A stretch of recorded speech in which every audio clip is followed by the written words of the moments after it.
On to chapter 18, an aqueous ionic equilibrium. So, as an issue, antifreeze unfortunately tastes sweet, and many animals go and they eat it, and they actually seek it out. If they ever taste one, it's like, ooh, it tastes kind of good. And also, I mean, it makes them feel kind of drunk. So, humans are not the only animals that like that.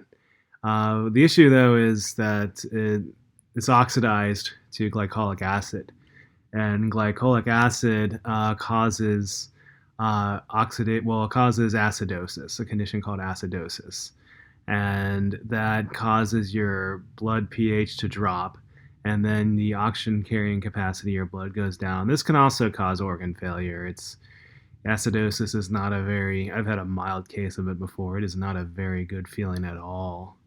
So, the cure is interesting though. The cure is to get the patient drunk with ethyl alcohol. So the enzyme action it's stronger for to work on alcohol than it is on on antifreeze, on ethylene glycol.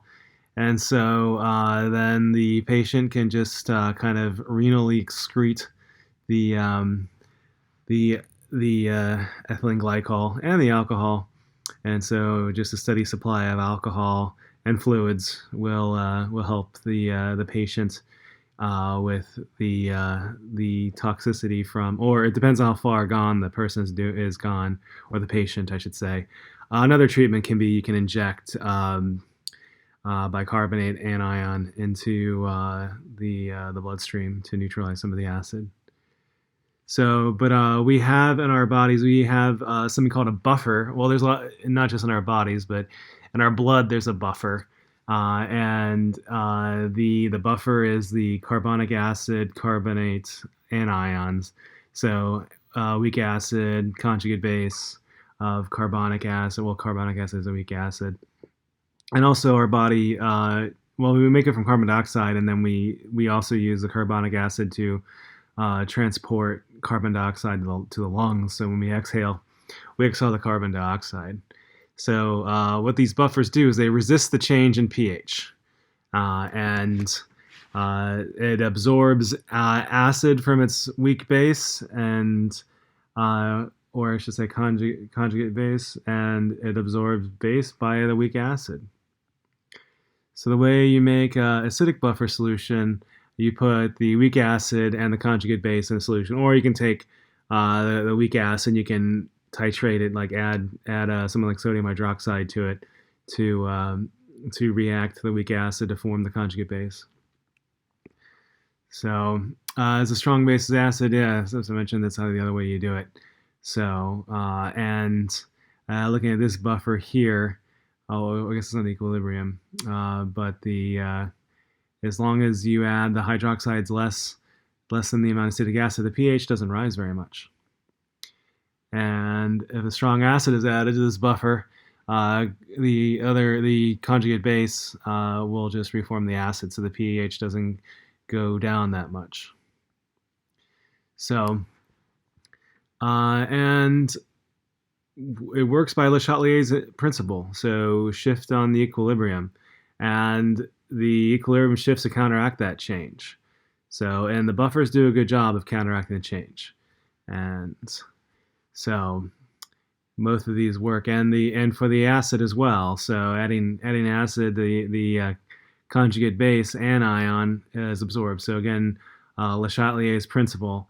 You add acid or base to the equilibrium, the system will shift to counteract that addition. So which solution here is a buffer? So it's got to have a weak acid and its conjugate base, and that's D. So finding the pH of a pH of a buffer solution. There's two ways to do it. We already mentioned doing you've been previously trained using the ICE table, initial change equilibrium table, and you're familiar with this method. But there's a shortcut called the Henderson-Hasselbalch equation, and it includes the X is small approximation, and the pH is equal to the pKa plus the log of the concentration of base over the concentration of acid. So this is a very important equation, and you are going to use this again in the future.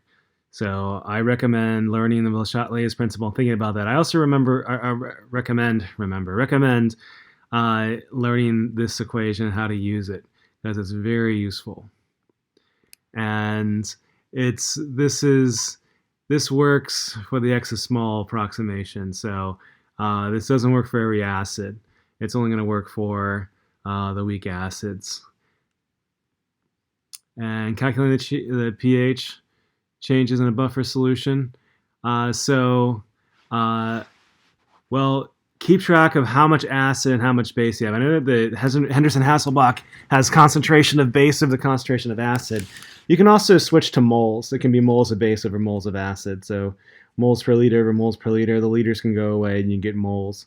So frequently when I'm doing this, I'll go and I'll calculate the number of moles, get the moles and or concentration of the base and divide it over the moles and or concentration of the acid and the Henderson-Hasselbalch equation. So, and if you have the system and you have the ratio of base over acid, if you add base, the amount of base is going to increase and the amount of acid is going to decrease by the amount of by how much base you add. And the same thing with acid. If you add acid to it, the moles of base is going to go down and the moles of acid is going to go up. So keep that in mind when you do the calculations. So looking at the buffer, so if you have initial concentrations in the middle here, if you add acid, the acid concentration goes up and then the base concentration goes down. If you add base, the acid concentration goes down and the base concentration goes up. So keep that in mind when you're doing the calculations. So basic buffers, same idea. You have a weak base and its conjugate acid, and you're going to make it pretty much the same way, either mixing them together or starting with a weak base and adding acid to it. So a buffer contains equal amounts of a weak acid and its conjugate base has a pH of 5.25, which would be a reasonable value of a buffer after addition of a small amount of acid. So it's going to go down slightly. Buffers don't change that much, and it's going to go down because acids make the pH go down. So that's the answer. It's slightly less than 5.25. And already shown this slide how to make a alkaline buffer. And buffer effectiveness, it doesn't work forever. There's only a range. The capacity is how much you have in there.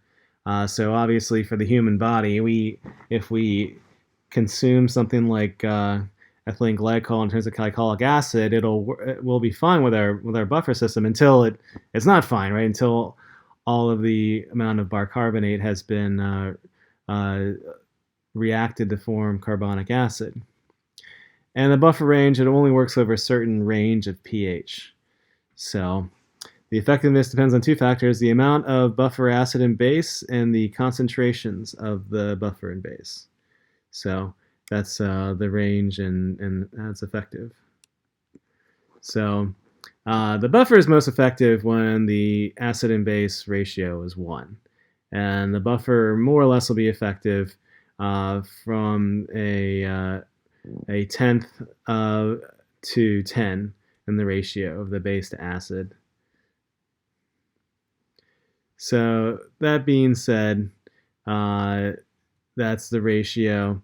And substituting in the Henderson-Hasselbalch equation, the effective pH of a buffer is about plus or minus 1 from the pKa. So pKa, remember, it's the minus log of the Ka. Or it's going to be pKb for the alkaline buffer. And as the base to acid approaches 1, it's the ability to neutralize either is good, and the buffers will need to if you worry about acid being added to the system, then you can make it heavy in the base. If you need to work with added bases, you can make it heavy with the acid side. So it just depends on what you're doing. So the buffer capacity, it's how much of the acid or base you can add without it's changing the pH. And you can see here's a concentrated buffer, has lots of stuff. Dilute buffer has less stuff. So titration is a way of figuring out how much of something is in something. So, and you do it by having a known concentration and looking, and it will react with whatever it is you're looking at, and then you can tell by when the reaction goes to completion how much is in a sample. Frequently, we use acid-base titrations, but you can use other types of titrations. And and we'll also talk about pH indicators because that's important for acid-base titrations. And we reach an equivalence point. This is when the moles of acid equals moles of base. So when it's reached its the reaction to completion. So phenolphthalein is a very common indicator, and it turns pink upon when it's alkaline. So there's a slight pink, and then there's a really deep like hot pink with it. So in the range for that, we'll discuss that later with various indicators. But phenolphthalein is often used as an indicator for titrating weak acids. And don't drink it, by the way. Phenolphthalein is a very powerful laxative. So the titration curve, this is also known as a logistics curve because it's a log plot, but pH versus the amount of whatever it is you're adding. And I'll show you in the graph some of the curves and inflection points and that kind of stuff.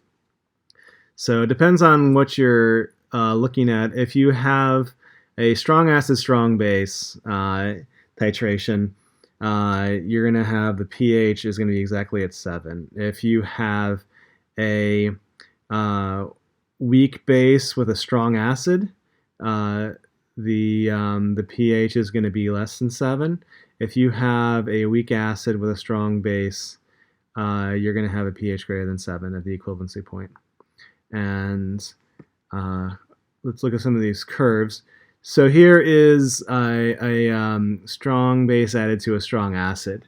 And a couple things to note. So notice here the equivalency point is right at 7. And if you look at this graph, this is a situation called concave up. And then this situation is called concave down. And this inflection point, this is where the second derivative of the function hits 0. So that inflection point is important. It's also, that's where the graph goes from concave up. So if you look at this graph, it's like it's pointed upwards, and this way concave down is pointing downwards. So the inflection points are important. And this is the opposite, where you have the strong base titrating with a strong acid. Notice equivalency points at 7. Starts on concave down, and then inflection point goes concave up. So what about weak acid with a strong base?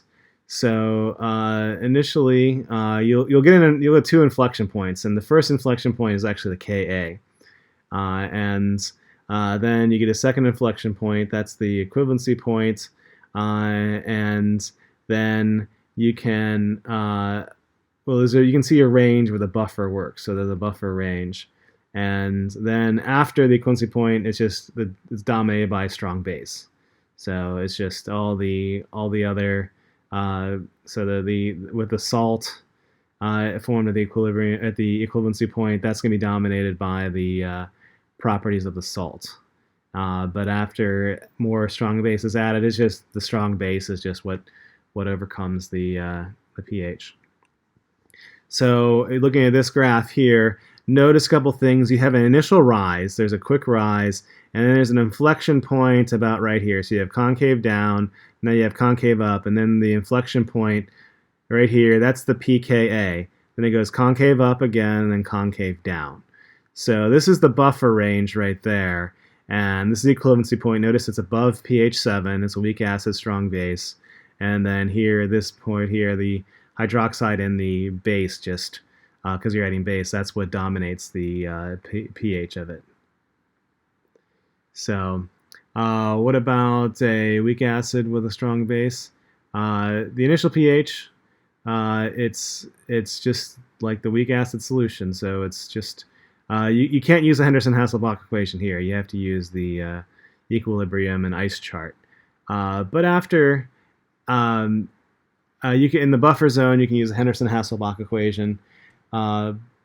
And Then after half neutralization, that's the inflection point. The pH is the pKa. So I showed that in the graph. So the closing point, the mole acid equals moles base. So it's just the conjugate base anion, and you can use the look at the hydrolysis reaction and do the ice chart to solve these problems.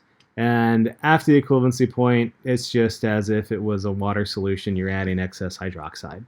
So, and then the hydroxide is what dominates. So here is the weak base with a strong acid. It's very similar.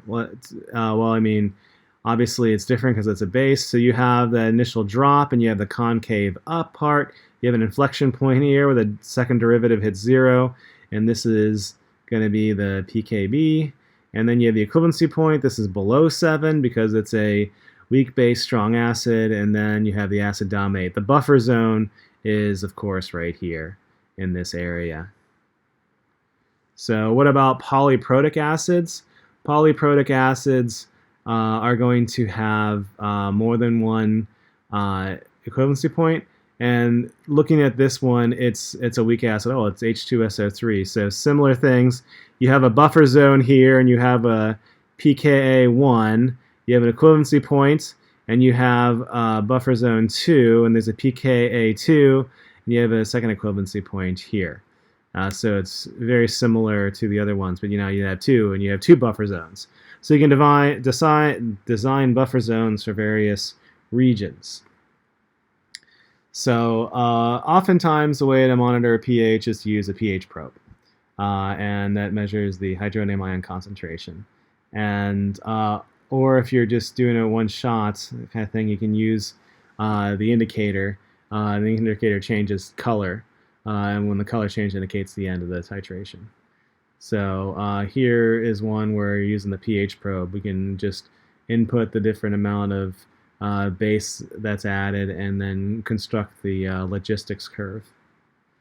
Phenolphthalein, I mentioned before, at about pH 8,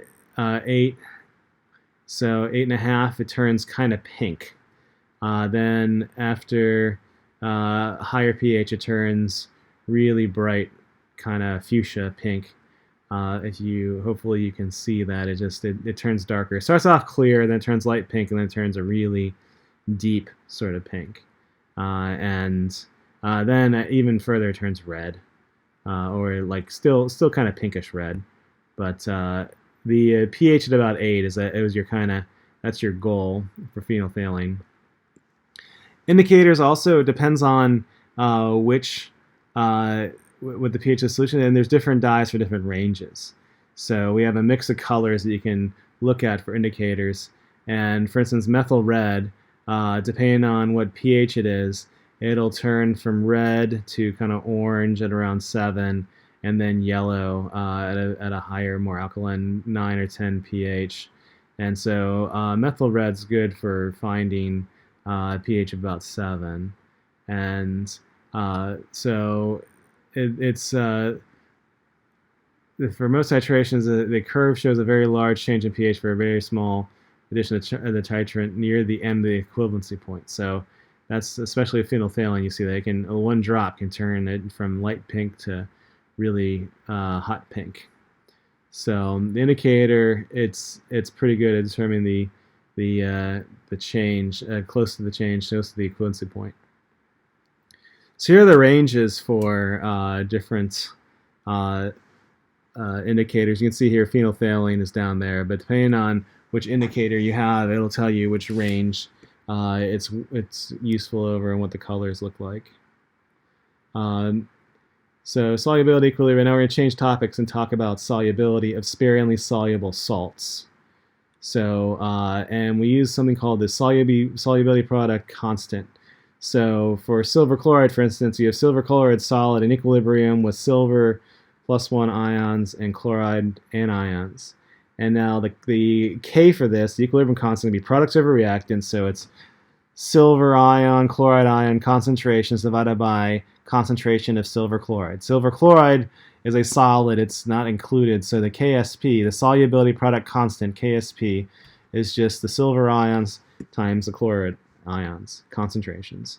And of course, if there's stoichiometric ratios, you raise those to the various powers. So here are the KSPs of some common substances right here.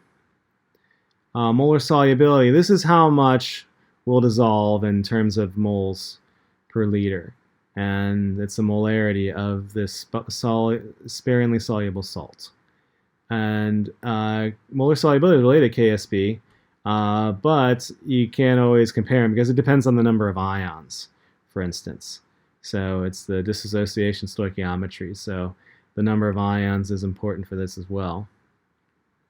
So a common ion is going to shift the equilibrium, and the shift of the equilibrium is going to cause, if there is a common ion, the solubility is going to go down because of Le Chatelier's principle, of course. So it shifts it further to the solid side if you have a common ion in the reactants. So which of the solutions of barium sulfate is going to be the most soluble? And looking at this one, it's the one that has nothing in common. So A has barium in common, B has sulfate in common, C has neither in common, so it doesn't interfere with the equilibrium at all. So effective pH and solubility, it depends on the salt. So if you look at something like magnesium hydroxide, which is fairly insoluble, but hydroxide reacts with acid to form water.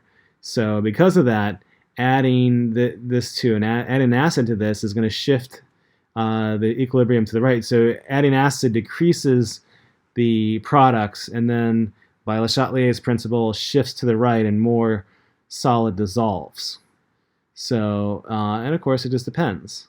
For weak acids, so if you have a weak acid as a product, so here the carbonate, so adding acid to this is going to shift it to the right as well because it's going to decrease the amount of carbonate anion, so the equilibrium will shift to the right. Precipitation, this is when you have insoluble salts. And looking at the reaction quotient, you can compare it to the solubility product constant to determine if precipitation will occur.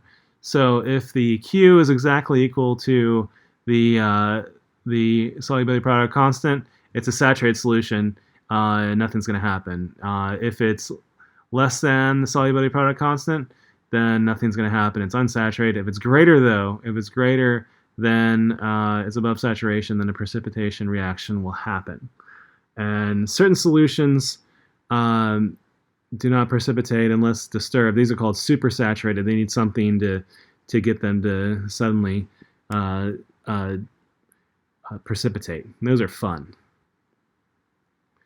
So here is sodium chromate and silver nitrate, and then it's forming these silver chromate precipitate. So you have a supersaturated solution. These are fun. Like I said, you add a little seed crystal, or you scratch the edges. You can scratch the edges, and then the whole thing just kind of crystallizes. Selective precipitation, this is when you have different cations and you want to purify it. But one of the ways you can do this is by selective precipitation. So you get rid of the one that you don't want, especially if it's very insoluble. And depends also what you're looking for. If you want that, maybe you want that what you're precipitating out. So qualitative analysis, so identifying what's in stuff, especially using selective precipitation. This is a wet chemical method. Frequently we use more physical chemistry methods using machines, something like atomic adsorption. That's real quick and easy to figure out how much is in stuff and what's in stuff. But using reagents, using wet chemical methods is qualitative analysis.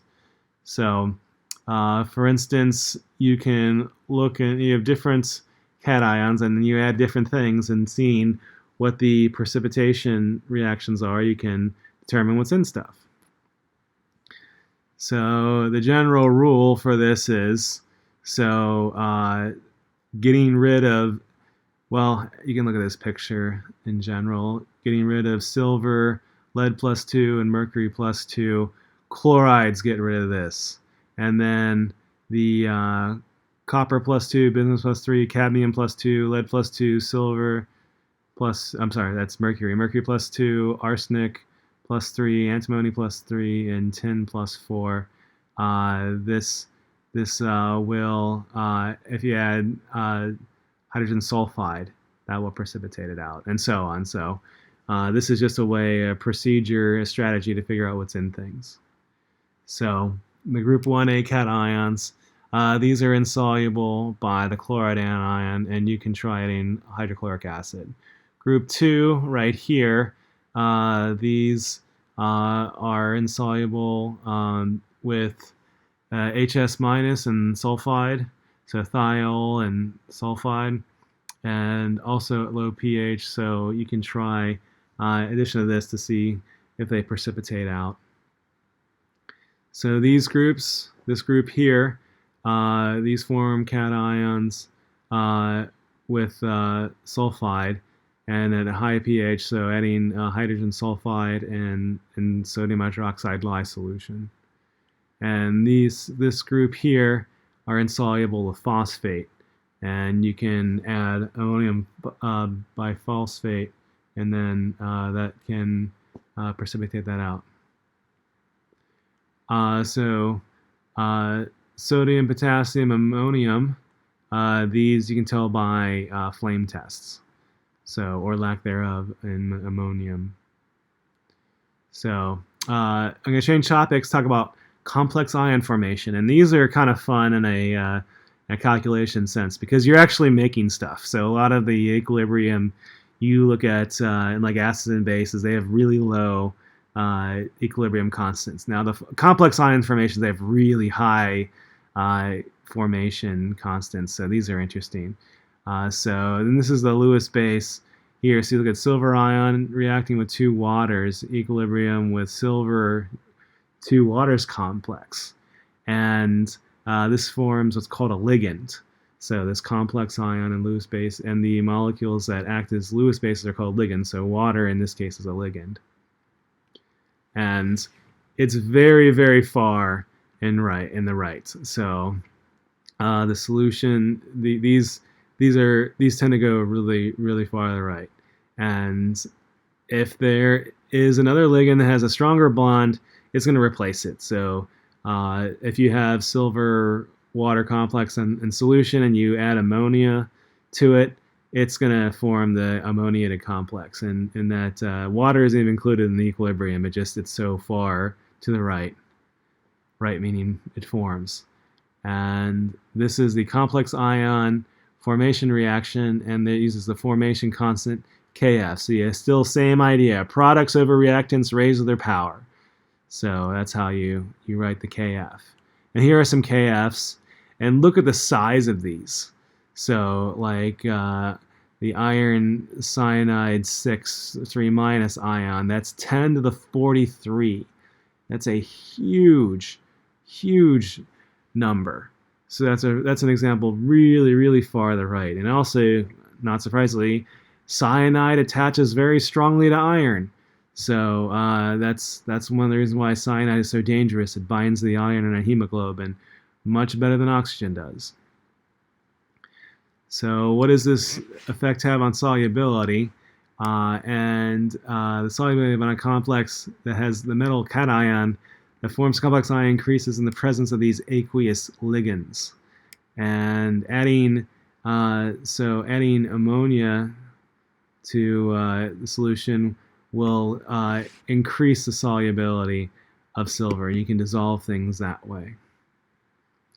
So amphoteric metal hydroxides, many of them are insoluble, but these are more soluble in acidic solutions. So you shift the equilibrium to the right by adding hydroxide, by removing hydroxide. So you shift to the right, more dissolve. So they act like acids, becoming more soluble in basic solution as well. So it's amphoteric. So some metal hydroxides are as acids, but so these amphoteric metal hydroxides, well, by the name, are amphoteric. They act like acids and bases, depends on the circumstances as well. So Aluminum plus 3, for instance, forms aluminum 6-water complex, and then it'll break apart into a weak acid. Addition of hydroxide drives the equilibrium to the right. And with the basic high pH, it forms a hydroxide complex, and it makes it dissolve even further. So you can see here the different situation. We already talked about acidic, and then there's neutral, and then the alkaline basic. You have another complex forming. And we're done for this chapter. Thank you for